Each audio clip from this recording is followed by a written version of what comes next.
Hi. I want to read to you a encounter between Peter and Jesus in Matthew the 16th chapter, starting with the 21st verse. From that time, Jesus began to show to his disciples that he must go to Jerusalem and suffer many things from the elders and chief priests and scribes, and be killed and be raised the third day. Then Peter took him aside and began to rebuke him, saying, Far be it from you, Lord, this shall not happen to you.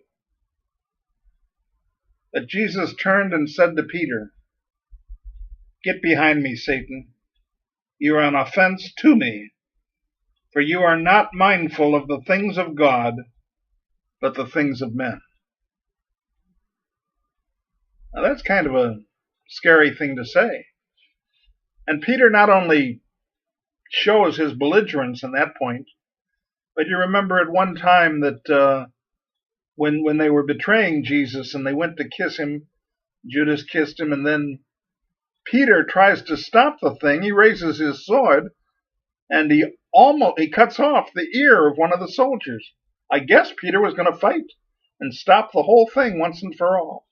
Think about if Peter had succeeded in either of these two encounters that I just relate to you. He would have stopped Jesus from going to the cross.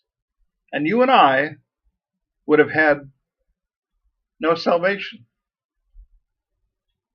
Now imagine Peter not understanding the entire picture. In fact, the angel pointed this out, and the woman that had come to the tomb, the angel said to her, Why are you standing here looking for the living among the dead?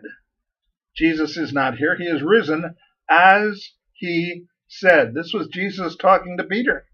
And Jesus said, This has got to happen. I've got to go and get killed, and then I've got to rise from the dead 3 days. Peter said, No, this won't happen. Imagine Peter trying to stop that. You and I have done the same thing, gotten in God's way. Some of you who are so rebuking of the Bible have talked to your friends and your peers, stay away from the Bible, don't believe that junk. And so they took you up on it. You stood in their way. I can remember sometimes when I thought that in counseling I had said the wrong thing or too much, and it just wasn't the right thing to say. I should have been quiet and let that client say whatever it had to say, get it off his chest, so to speak, because I believed God's Spirit was working on his life. And yet I had to speak up. I got in his way. Well, how do you not get in God's way? Well, Psalm 46 makes it very clear. Be still. Know that I am God. Let God do it. Let God do what he needs to do. Pray about it. Talk to God. Be in solace as you experience God's presence in your life. And then let it happen. It's time to let it be. Let things take their place.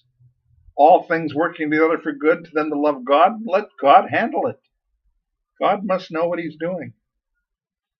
Sometimes we're too anxious to bring out an ending to something.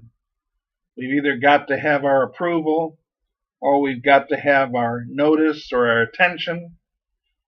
There's all kinds of reasons that we get in the way. Relax. Let God do what he needs to do. If God is speaking, I remember one time when Dad took me to church in a father-son conference. Dad didn't go to church, but because it was a father-son conference, he went with me to my father-son conference, and we were having dinner, and then the speaker was very good, talked about fathers' responsibilities to their children.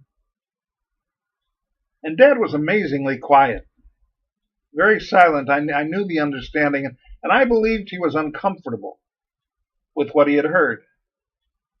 I believed that God was working on Dad and talking to him about, through the message of that church service. And while we were getting ready to get in the car, I said to Dad, "Are you okay, Dad? You act like you're unhappy or something." So Dad cheered up, and seemingly he began to forget about the incident. I believe that I spoke too soon. I should have been quiet.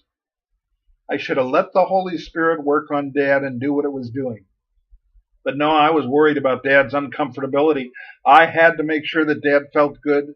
It was my job to make sure that Dad was okay. So I stepped right in there and interrupted the Holy Spirit and what the Holy Spirit was trying to do. Fortunately, I believe that Dad received Christ on his deathbed anyway. But I could have stopped it. And here, at least twice, and more than twice, Peter could have stopped the crucifixion. He could have stopped God's plan because he's trying too hard to control things and get in the way. I often pray to God, I won't get in the way, Lord. Let me help.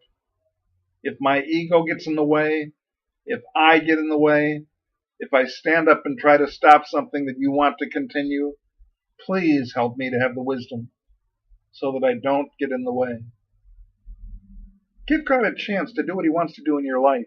What is God saying to you in your heart? And then listen.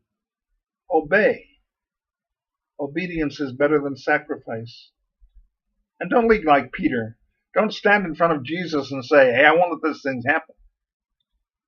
Don't zoom down to that tomb and have the angel say, "Why aren't you listening to him?" Listen to him. Jesus said, "I am the way, the truth, and the life. No man comes to the Father but by me." If you're not paying attention to Jesus, that's where you're making your mistake. Step back. Let God do his thing. He knows what he's doing.